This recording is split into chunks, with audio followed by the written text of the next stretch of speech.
तो आर्टिकल 18 क्या कहता है? अनुच्छेद 18 उपाधियों का अंत करता है।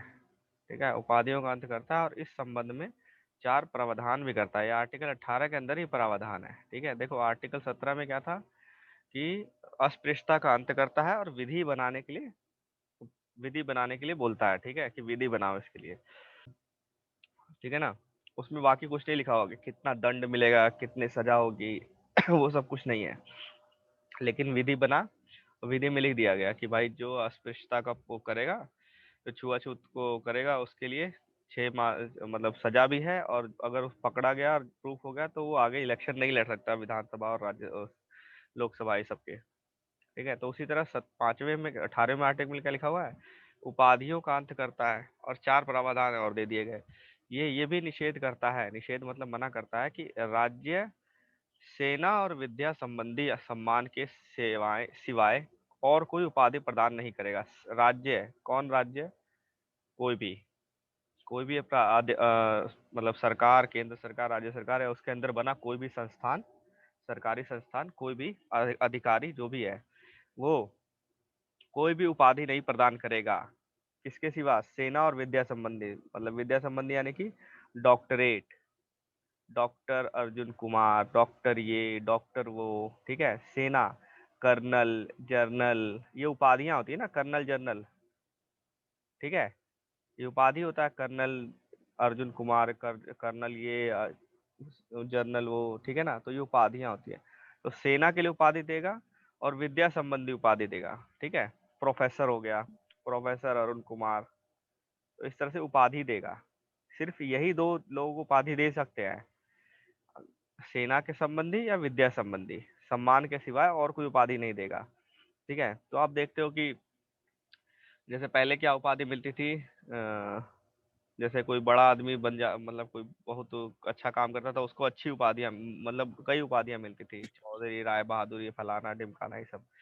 अब क्या है कि सबको अगर अच्छी देना है उपाधि तो डॉक्टर दे देते हैं, उसको डॉक्टर बना देते हैं। ठीक है, चाहे वो डॉक्टर ना हो, जैसे कि कुमार विश्वास है।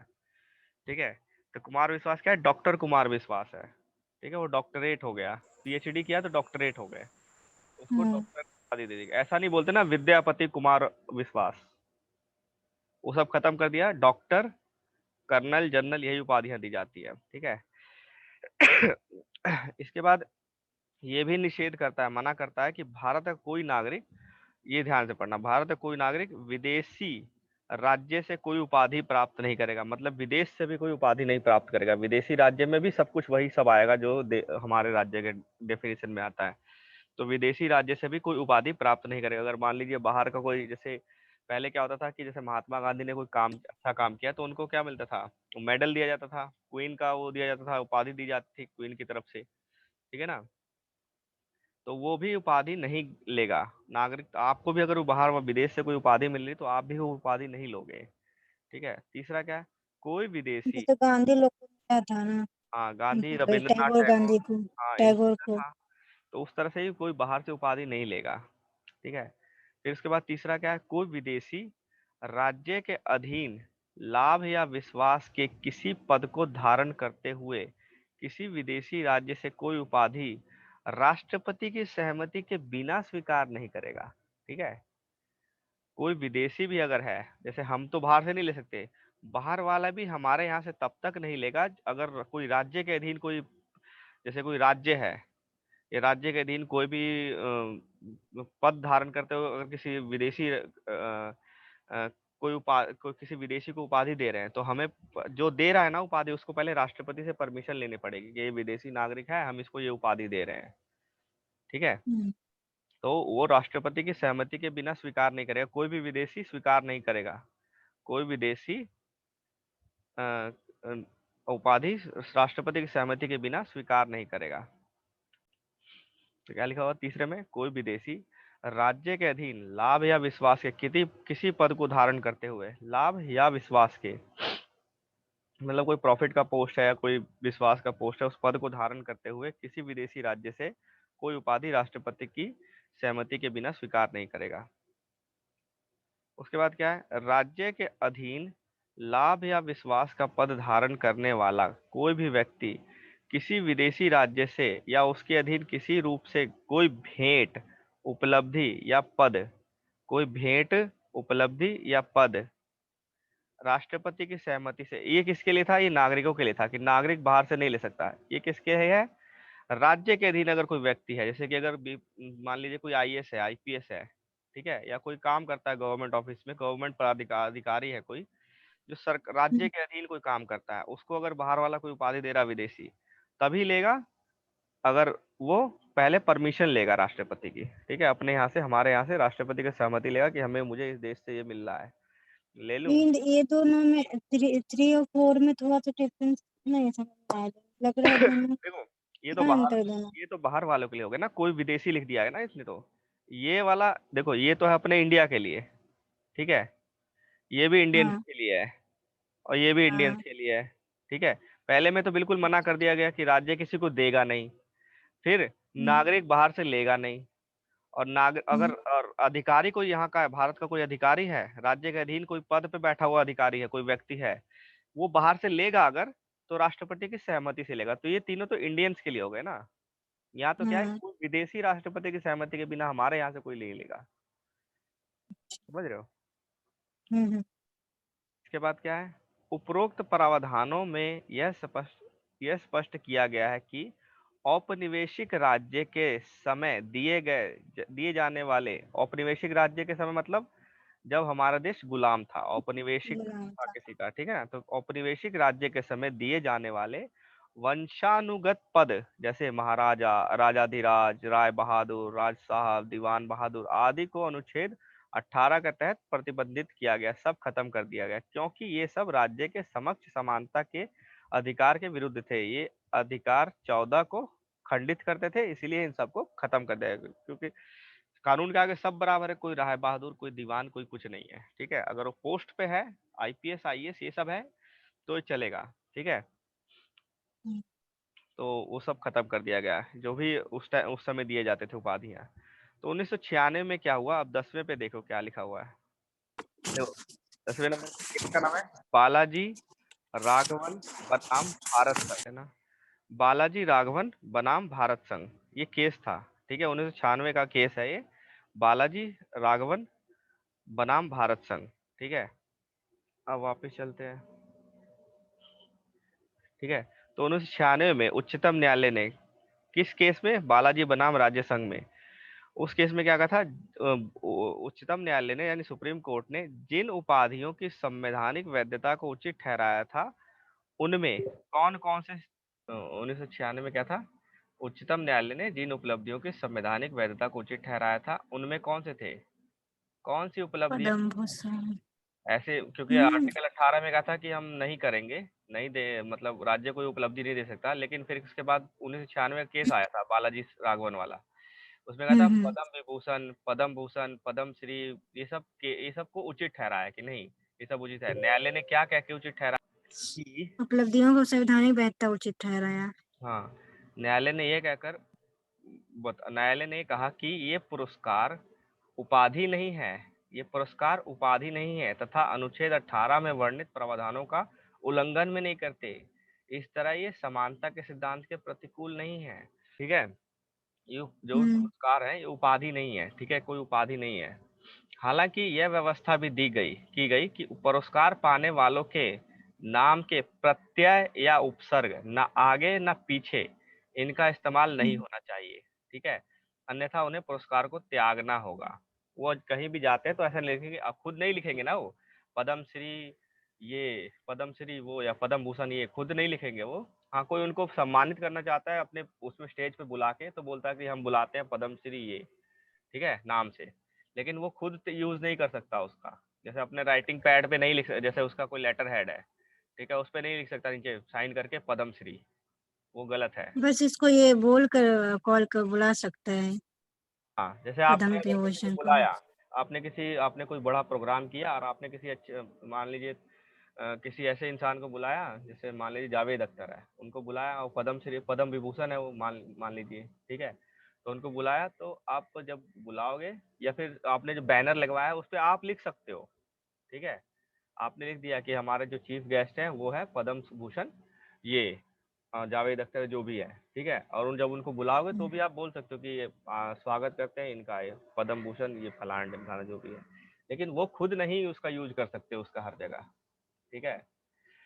आप किसी को राय बहादुर बोलोगे तो इसका मतलब ये थोड़ा ना कि राय बहादुर जिसको बोला उसको जेल में डाल देंगे। वो खुद यूज नहीं कर सकता उपाधियों का। आर्टिकल 18 के अंदर क्या है कि वो खुद यूज नहीं कर सकता, राज्य किसी को देगा नहीं और वो नागरिक यूज करेगा नहीं, ठीक है। इन राष्ट्रीय पुरस्कारों की स्थापना जो हुई थी, जो पद्म विभूषण पद्म भूषण है, 1954 में हुई थी, और 1977 में मोरारजी देसाई के नेतृत्व में जनता पार्टी ने उनका क्रम तोड़ दिया, ठीक है। लेकिन 1980 में इंदिरा गांधी पुरस्कार द्वारा उन्हें पुनः प्रारंभ किया गया था, ठीक है। बीच में बंद कर दिया गया था, फिर बाद में दोबारा किया। अब आते हैं अपना स्वतंत्रता का अधिकार, ठीक है, 18 तक हो चुका है, ठीक है। एक समानता, मिनट, लास्ट वाला स्टार्ट कर दी थी। वो जो पुरस्कार जो थे पद्म भूषण पद्म विभूषण जो था पद्मश्री, ये 1954 में हम्म। शुरू हुआ था। 1977 में मोरारजी देसाई ने बंद करवा दिया था, क्रम तोड़ दिया था इसका, लेकिन 1980 से फिर से शुरू कर दिया गया था इसे। स्वतंत्रता का अधिकार कहाँ से, आर्टिकल 19 से शुरू हो जाता है, ठीक है। आर्टिकल 19 में पहले तो स्वतंत्रता के अधिकार में है पहला 6 अधिकारों की रक्षा। आर्टिकल 19 जो है आपका, अनुच्छेद 19 जो है, ये क्या लिखा हुआ, सभी नागरिकों को, तो ये सिर्फ नागरिकों के लिए है, ठीक है। सभी नागरिक, देखो आर्टिकल 18 में विदेशियों के लिए भी कुछ कानून था, ठीक है, तो इसमें विदेशी और नागरिक दोनों है, ठीक है। आर्टिकल 17 में छुआछूत, तो कॉमन सेंस है, विदेशी और नागरिक दोनों होगा। वैसे तो नहीं विदेशी आएगा उसके साथ वो छुआछूत कर सकता है या उसके साथ छुआछूत होगा, ऐसा तो हो नहीं सकता। वो तो कॉमन सेंस है कि 17वें में तो दोनों के लिए, 17वां भी दोनों के लिए होगा, ठीक है ना। तो 17वां 18वां, और अब ये दोनों के लिए है, विदेशी और नागरिक दोनों के लिए है।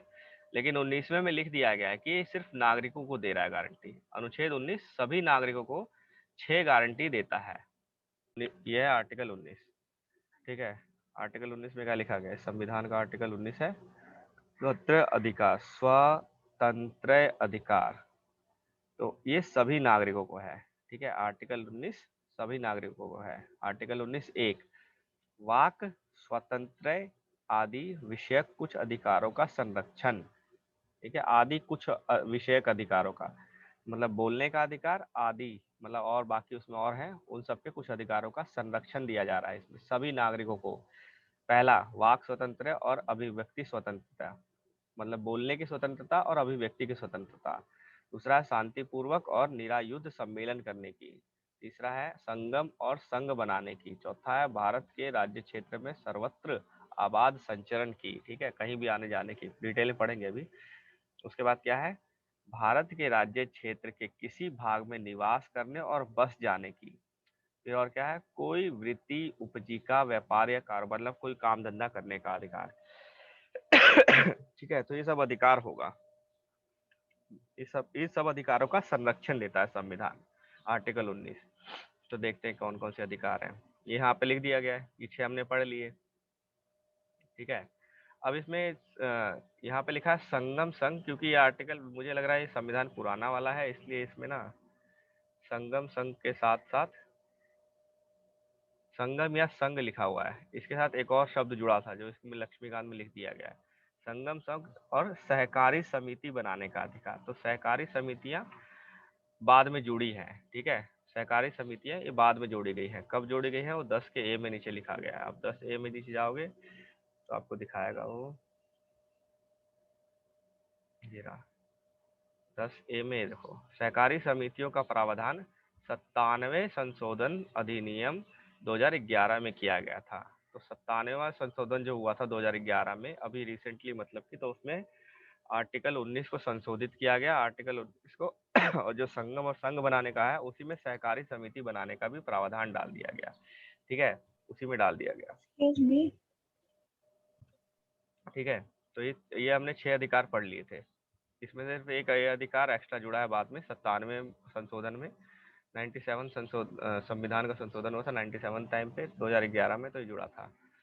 तो उसके बाद चलते हैं हम, मूलतः अनुच्छेद 19 में 7 अधिकार थे, पहले 7 अधिकार थे, लेकिन जो संपत्ति का अधिकार था उसको हटा दिया गया। संपत्ति को खरीदने, अधिग्रहण करने या बेचने का जो अधिकार था 1978 में 44वें संशोधन में अधिनियम के तहत समाप्त कर दिया गया। ठीक है, संपत्ति के अधिकार को 44वें संशोधन अधिनियम के तहत समाप्त कर दिया गया। इन 6 अधिकारों की रक्षा केवल राज्य के खिलाफ मामले में राज्य के खिलाफ मामले में है, न कि निजी मामले में। सिर्फ ये राज्य के खिलाफ ये अधिकार आपको मिलते हैं। ठीक है, आप ये नहीं से कह सकते कि मेरे को अपने घर में क्यों नहीं जाने दे रहा। ठीक है, अगर घूमने का अधिकार है, कहीं भी आने जाने का अधिकार है, तो आप निजी क्षेत्र में नहीं जा सकते ना, किसी के प्राइवेट प्रॉपर्टी में नहीं जा सकते, किसी को पर्सनली जाके कुछ नहीं बोल सकते। आपको बोलने का अधिकार है, आलोचना करने का अधिकार है, लेकिन सिर्फ राज्य के खिलाफ है अधिकार। ठीक है, निजी मामलों में नहीं है। अर्थात ये अधिकार केवल नागरिकों और कंपनी के शेयर धारकों के लिए है, न कि विदेशी या कानूनी लोगों को, जैसे कंपनी और परिषदों के लिए। मतलब और भी चीजें अर्थात करके लिख दिया इसने। और ये अधिकार किसके लिए है? केवल नागरिकों और कंपनी के शेयरधारकों, जो यहाँ के लोग हैं। पहला सिर्फ नागरिकों के लिए है, जो यहाँ के नागरिक हैं। और हमारे यहाँ नागरिकों में कौन कौन आ जाएगा? जैसे कि कोई कंपनी भी है ना अगर भारत की, तो वो भी नागरिक की लिस्ट में आ जाएगी। ठीक है, कोई कंपनी भारत में है, वो भी नागरिक की लिस्ट में आ जाएगी, उसको ये अधिकार है। और ये अधिकार किसके खिलाफ है? राज्य के खिलाफ है सिर्फ। ठीक है, सिर्फ राज्य के खिलाफ है। राज्य क्या होता है? राज्य मैंने बताया था कि आर्टिकल 12 में राज्य का डेफिनेशन दिया गया है कि राज्य state government, central government, panchayat, नगर निगम, कोई अधिकारी, कोई संस्था जिसको राज्य ने बनाया है, बीपीएससी, यूपीएससी, या फिर कोई और संस्था जिसको राज्य ने बनाया, जैसे एलआईसी, ओएनजीसी, जो भी है। ठीक है, वो सब राज्य की कैटेगरी में आएगा। ठीक है, उसके खिलाफ ये अधिकार है नागरिकों को, ना कि निजी मामले में है। ठीक है, निजी मामले में नहीं है अधिकार, और बाहर वालों को तो है नहीं बिल्कुल ये अधिकार। ठीक है, राज्य इन 6 अधिकारों पर अनुच्छेद 19 में उल्लिखित आधारों पर उचित प्रतिबंध भी लगा सकता है, लेकिन कोई अधिकार इसमें से, आर्टिकल 19 में स्वतंत्रता के जो अधिकार है, कोई भी अधिकार असीमित नहीं है। ठीक है, उनका एक लिमिटेशन है, उनको प्रतिबंधित किया गया कि आप इससे ज्यादा आगे नहीं जा सकते। ठीक है, तो एक एक करके सारे अधिकार पढ़ते हैं। पहला है वाक और अभिव्यक्ति की स्वतंत्रता, मतलब बोलने की और अपने विचार प्रकट करने की स्वतंत्रता। प्रत्येक नागरिक को अभिव्यक्ति दर्शाने, मत देने, विश्वास और अभियोग लगाने की मौखिक, लिखित और छिपे हुए मामलों पर स्वतंत्रता देता है। ठीक है, कोई भी नागरिक है, उसको ये अपने मतलब चाहे किसी तरह से भी वो अपना लिखित रूप से या मौखिक रूप से अपना बात रख सकता है सामने से, या वोट देके, मतदान करके, ठीक है ना, या विश्वास दिखा के, या भी अपने विचार प्रकट करके वो अपना मतदान रख सकता है, अपने विचार प्रकट कर सकता है, उसकी स्वतंत्रता है इस चीज की। ठीक है, उच्चतम न्यायालय ने, सुप्रीम कोर्ट ने वाक और अभिव्यक्ति की स्वतंत्रता में निम्नलिखित को उल्लिखित किया, क्योंकि संविधान में सिर्फ लिख दिया कि वाक और अभिव्यक्ति की स्वतंत्रता, लेकिन उच्चतम न्यायालय में कई बार केसेस आते चले गए और नए नए उसमें उसकी व्याख्या में बदलाव होता चला गया। ठीक है, संविधान में सिर्फ वाक और अभिव्यक्ति लिखा गया, लेकिन इसका मतलब क्या? अगर मैं न्यूज़पेपर में कोई आर्टिकल आ रहा है, तो क्या वो अभिव्यक्ति की स्वतंत्रता उसमें आती है कि नहीं आती? तो वो भी उसी में आती है। तो कौन कौन से अधिकार हैं? अपने या आप किसी अन्य के, अपने या किसी अन्य के भी, सिर्फ अपने ही नहीं, किसी अन्य के विचारों को भी प्रसारित करने का अधिकार।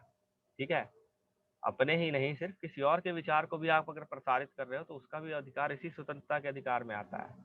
ठीक है, मान लीजिए कोई जेल में है, कोई कैदी, आप मिलने गए और आपने देखा उसकी दशा ठीक नहीं है, और वो उसने कुछ बताया, कुछ मतलब अपने बारे में अपने विचार प्रकट किया आपके सामने, आप उसकी बातों को प्रसारित किया कर सकते हो। ठीक है ना, उसकी स्वतंत्रता है, उसकी स्वतंत्रता है। ठीक है ना, दूसरा क्या है? प्रेस की स्वतंत्रता।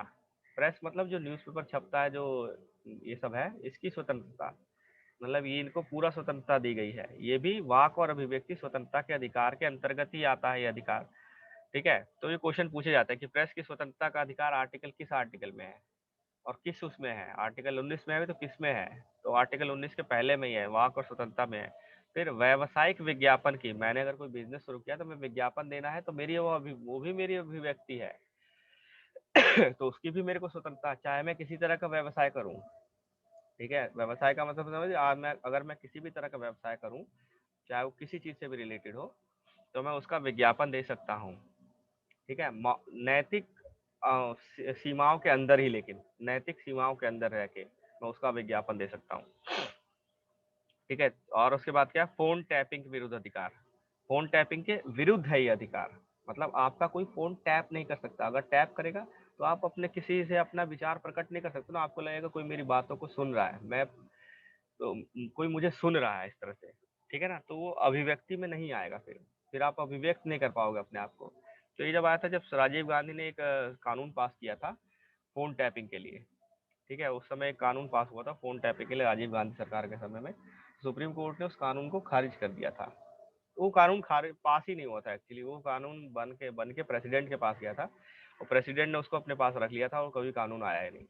ठीक है, तो उस समय भी यही चीज आया था कि फोन टैपिंग के विरुद्ध, जो फोन टैपिंग के लिए सरकार कोई भी कदम नहीं उठा सकती। मतलब प्राइवेट जो हम लोग, जो भी लोग हैं, उनका फोन टैप नहीं कर सकते सरकार, कि देश की रक्षा के लिए जरूरी है फोन टैप करना, नहीं कर सकती फोन टैप।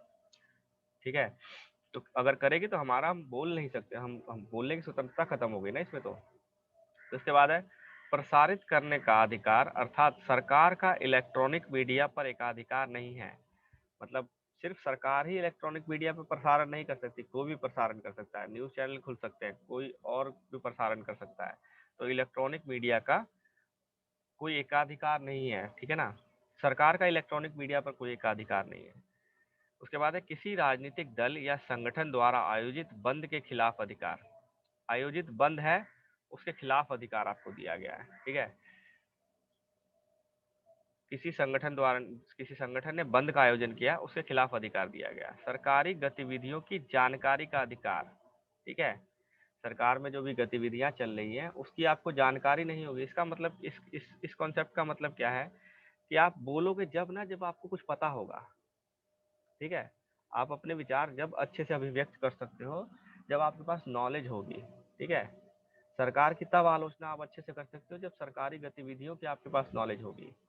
तो नॉलेज अगर आएगी आपके पास, तभी तो आप उसके बारे में आलोचना कर सकते हो कि नहीं ये सही है कि गलत है। तो इसीलिए क्या है, सरकारी गतिविधियों की जानकारी का अधिकार, इसी के अंदर फिर आरटीआई आया था। ठीक है, इसी इसी के तहत उसी time right to information act आया था। ठीक है, कि जब तक किसी को जानकारी नहीं मिलेगी तब तक वो कैसे अपनी अभिव्यक्ति अच्छे से, इन्फॉर्म्ड होना चाहिए ना इंसान। आप बोल तो रहे हो, लेकिन इन्फॉर्म्ड, आप भी इन्फॉर्म्ड होने चाहिए कि मैं जो बोल रहा हूँ सही में सही है कि गलत है वो। ठीक है, फिर है शांति का अधिकार, मतलब न बोलने का अधिकार भी एक तरह से बोलने के अधिकार में आता है।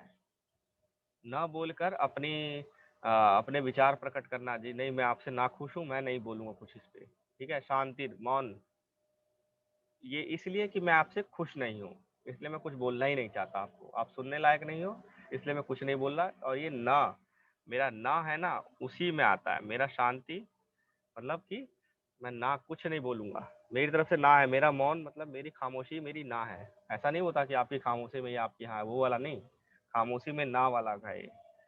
ठीक है, अगर मुझे किसी की आलोचना करनी है लेकिन वो सामने वाला सुन लिया, तो मैं चुपचाप उसका विरोध करना चाहता हूँ, तो मैं चुप रहूंगा।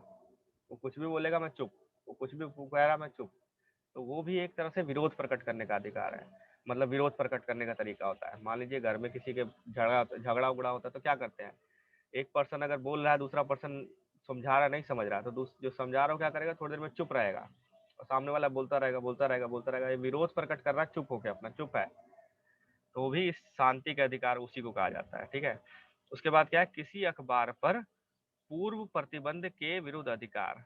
मतलब अखबार में पहले ही कोई प्रतिबंध नहीं लगा सकते, उसके विरुद्ध अधिकार है, क्योंकि अखबार में प्रतिबंध लगाना आप किसी मतलब की अभिव्यक्ति के अधिकार पर प्रतिबंध लगा रहे हो। ठीक है, फिर है प्रदर्शन और विरोध का अधिकार, आप प्रदर्शन कर सकते हो। ठीक है, सरकार के खिलाफ, कंपनी के खिलाफ, किसी म्यूनसिपैलिटी के खिलाफ, किसी पार्षद के खिलाफ, किसी के खिलाफ भी प्रदर्शन कर सकते हो। ठीक है, वो अधिकार है, लेकिन हड़ताल का अधिकार नहीं है। हड़ताल नहीं कर सकते आप। हड़ताल जो है वो वो आपको अधिकार नहीं दिया गया है, वो फंडामेंटल राइट नहीं है। ठीक है, उसके लिए आपको लीगल तरीके से जाना पड़ेगा। आपको अगर हड़ताल करना है कहीं पे कि हाँ आज कंपनी बंद रहेगी, तो हड़ताल करना है, तो उसके लिए प्रॉपर एक चैनल होता है, प्रक्रिया होती है, उसके बाद आप हड़ताल करो। तो क्या मतलब आप मैं समझा नहीं क्वेश्चन को, फिर से बोलो। जैसे बोले कि अधिकार में नहीं आता है हड़ताल, ठीक है, कि हाँ, वो मेरा अधिकार नहीं है, अधिकार तो नहीं फिर मैंने नहीं बोले कि बोला। इसको हाँ, ये फंडामेंटल राइट हड़ताल आपको कर दिया गया है। फंडामेंटल राइट के अंदर नहीं आता, मौलिक अधिकार 19वें के अंदर नहीं हाँ आएगा, हाँ, अंडर 19 नहीं 19 के आएगा। अंदर नहीं आता तो नहीं आता, तो मतलब कि वही ना, मौलिक अधिकार के अंदर, पूरा मौलिक अधिकार के अंदर नहीं आता है। हाँ, मौलिक अधिकार के अंदर, इसका मतलब ये नहीं ना कि आपको है ही नहीं है अधिकार। अगर कोई अधिकार मौलिक अधिकार के नहीं अंदर नहीं है, तो इसका मतलब ये नहीं है कि वो, जैसे संपत्ति का अधिकार है, मौलिक अधिकार के अंदर नहीं है ना, लेकिन लीगली अच्छा। तो अधिकार है ना वो एक। हम्म। लीगली तो आपको संपत्ति रख, आपने कोई संपत्ति रखी, तो आप उससे, कोई आपसे छीन तो नहीं सकता ना, क्योंकि आपको लीगल मालिक हो आप उसके। तो लीगल अधिकार हम्म। तो होते हैं ना कुछ, मौलिक अधिकार में नहीं है। हड़ताल का अधिकार क्या है कि वो जिस कंपनी में आप काम कर रहे हो, क्या वो अलाउ करता है, वो नियम, उसके नियम में है ये चीजें। अगर उसके नियम में है, उसके कंपनी के अंदर अगर वो बना हुआ है पूरा, मतलब लेबर के लिए, मजदूरों के लिए पूरा नियम कानून बने हुए हैं, उस नियम कानून के तहत अगर आप प्रदर्शन करते हैं, हड़ताल करते हैं, या फिर यूनियन बना हुआ है, वो प्रदर्शन या हड़ताल करता है, कंपनी बंद रहेगी, ऐसा कुछ करता है, तो लीगली वैलिड हो जाएगा वहां पे। ठीक है, एक लिमिट तक वो भी, लेकिन ठीक है, उसमें भी कुछ ऐसा नहीं कि आप बहुत ज्यादा आक्रोशित होके या फिर कुछ होके, अगर वहां पे, लेकिन अगर सरकार ने धारा 144 लगा दी उसके बाद, तो आपको हटना पड़ेगा वहां से। ठीक है, मतलब मौलिक अधिकार में नहीं आएगा हड़ताल का अधिकार, प्रदर्शन का अधिकार आता है मौलिक अधिकार में, हड़ताल नहीं आता। मतलब आप विरोध प्रकट कर सकते हो, प्रदर्शन कर सकते हो, हड़ताल नहीं कर सकते। हड़ताल यानी तालाबंदी नहीं कर सकते। उसके खिलाफ सरकार एक्शन ले सकती है अगर चाहे तो। ठीक है, उसके बाद क्या है? राज्य वाक एवं अभिव्यक्ति की स्वतंत्रता। जो भी राज्य है, वाक एवं अभिव्यक्ति की स्वतंत्रता पर उचित प्रतिबंध लगा सकता है। यह प्रतिबंध लगाने का आधार इस प्रकार है कि वो ये जो स्वतंत्रता का अधिकार है बोलने का, ये लिमिट, ये असीमित नहीं है। इस पर प्रतिबंध लगा सकता है। क्यों? अगर बोले, कोई बोलने के लिए स्वतंत्र कर दिया जाए सबको अपनी तरफ से, कुछ भी बोलो, तो कोई कुछ भी